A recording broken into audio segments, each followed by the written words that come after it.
আমরা আওয়ামী লীগ দেখছি, বিএনপি দেখছি, জাতীয় পার্টি দেখছি, সোনার বাংলা দেখছি, সবুজ বাংলা দেখছি। এবার ইসলামের বাংলাদেশ দেখতে চাই।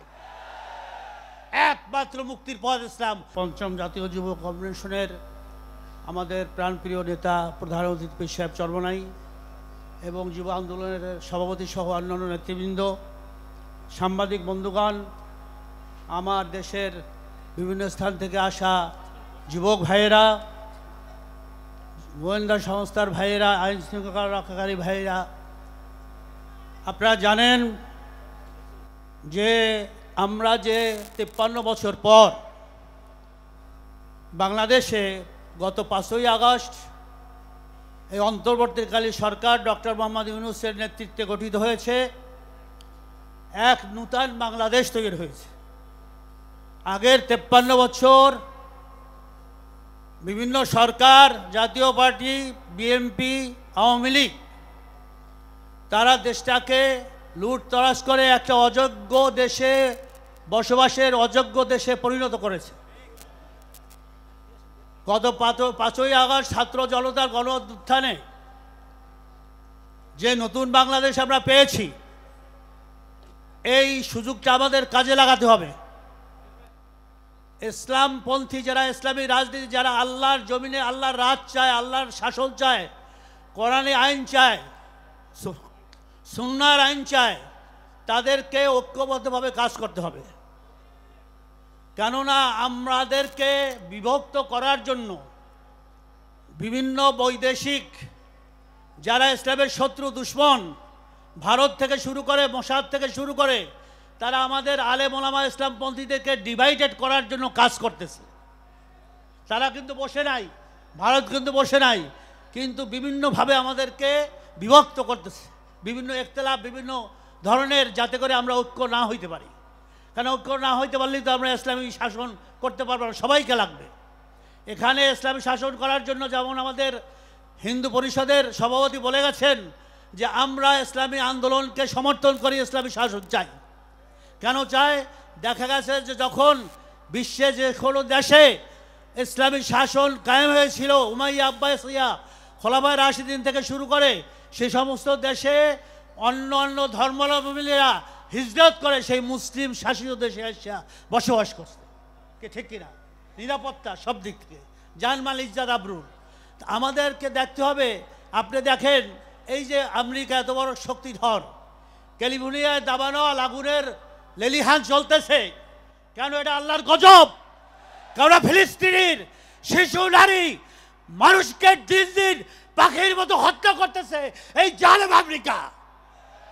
সে আজকার তার ফল পাইতেছে। আপনারা তারা বলতেছে, ডোনাল্ড সে বলতেছে যে এখন আল্লাহ আল্লাহ করো, আল্লাহ ছাড়া কোনো উপায় নাই। মুসলমানদেরকে নিয়ে সেই দাবানলে ওখানে নিয়ে আজান দেওয়াইতেছে, আজান দিতেছে আল্লাহু আকবার, আল্লাহু আকবার, আর কোনো উপায় নাই। গজব। তা তুমি আজকাল মুসলমান নারী, শিশু, মানুষকে মারতেছো, আল্লাহর গজবও শুরু হয়ে গেছে আমেরিকার উপরে। কি বলেন ভাইরা, ঠিক কিনা? এখানে যারাই মুসলমানদের উপরে জুলুম, অত্যাচার, নির্যাতন করে, তাদের রক্ষা নাই। আসেন আমাদের বাংলাদেশে ফ্যাসিস্ট, ফিরআউন, এই স্বৈরাচারী শেখ হাসিনা সরকার কী না করছে? অন্যায়, জুলুম, অত্যাচার, লুট, তরাস, সন্ত্রাস, ধর্ষণ, ব্যাংক লুট থেকে শুরু করে সমস্ত দেশটাকে লুটে পড়ে খাইতেছে।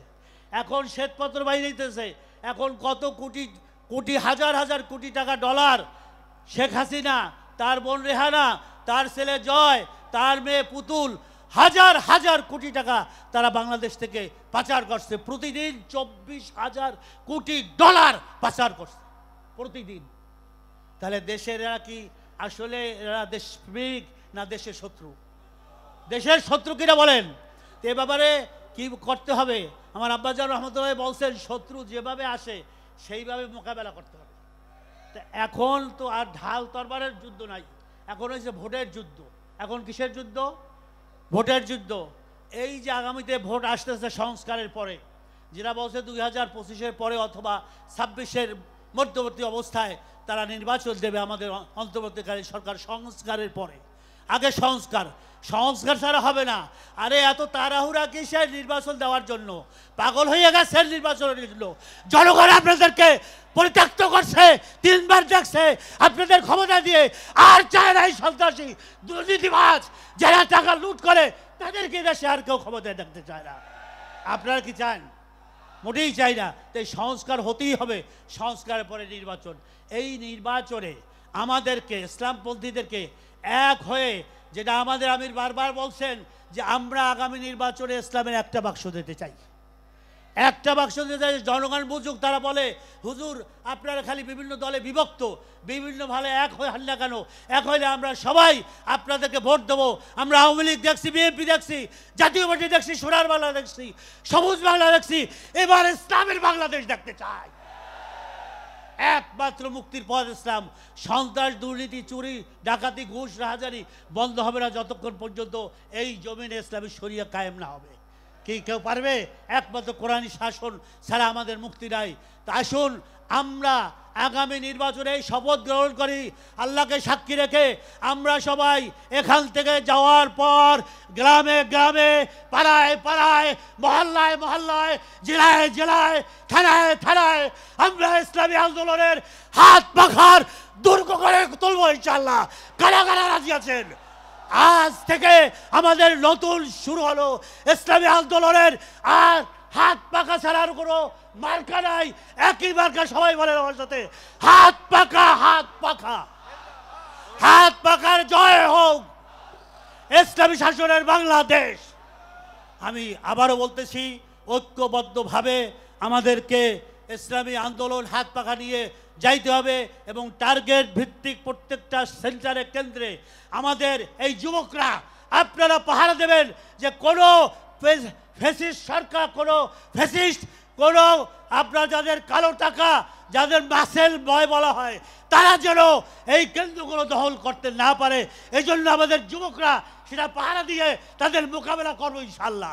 যেভাবে শত্রু আসবে সেইভাবে আমরা মোকাবেলা করব। কি রাজি আছি ইনশাল্লাহ? তাহলে আমরা বলতে পারি আগামীতে ইনশাল্লাহ ইসলামী আন্দোলন বাংলাদেশ ইনশাল্লাহ সরকার গঠন করবে, ইসলামী সরকার গঠন করবে। পার্লামেন্টে 151 জনের বেশি সদস্য নিয়ে আমরা সরকার গঠন করব ইনশাআল্লাহ। কারা কারা রাজি আছেন? আল্লাহু আকবার, আল্লাহু আকবার, আল্লাহু আকবার। আল্লাহ রাব্বুল আলামিন আমাদেরকে সেই তৌফিক দান করেন এবং মুসলমানদের ভিতরে ঐক্যবদ্ধ হয়ে যেন আমরা ফ্যাসিস্ট, এই জালেম, এই ফ্রাউন সরকার, যারা অত্যাচারী দুর্নীতিবাজ, তাদের থেকে এই দেশটাকে রক্ষা করতে পারি। আসুন আমরা সবাই ঐক্যবদ্ধভাবে ইসলামের পতাকা তলে হাত পাকা নিয়ে আগে এগিয়ে যাই এবং আগামী দিনে ইসলামী রাষ্ট্র উপহার দেই। এই আহ্বান রেখে আমার সংক্ষিপ্ত বক্তব্য এখানে শেষ করছি। নাসরুম মিনাল্লাহি ওয়া ফাতহুন করিব ওয়া বাশশিরিল মুমিনিন। ওয়াসসালামু আলাইকুম ওয়া রাহমাতুল্লাহ।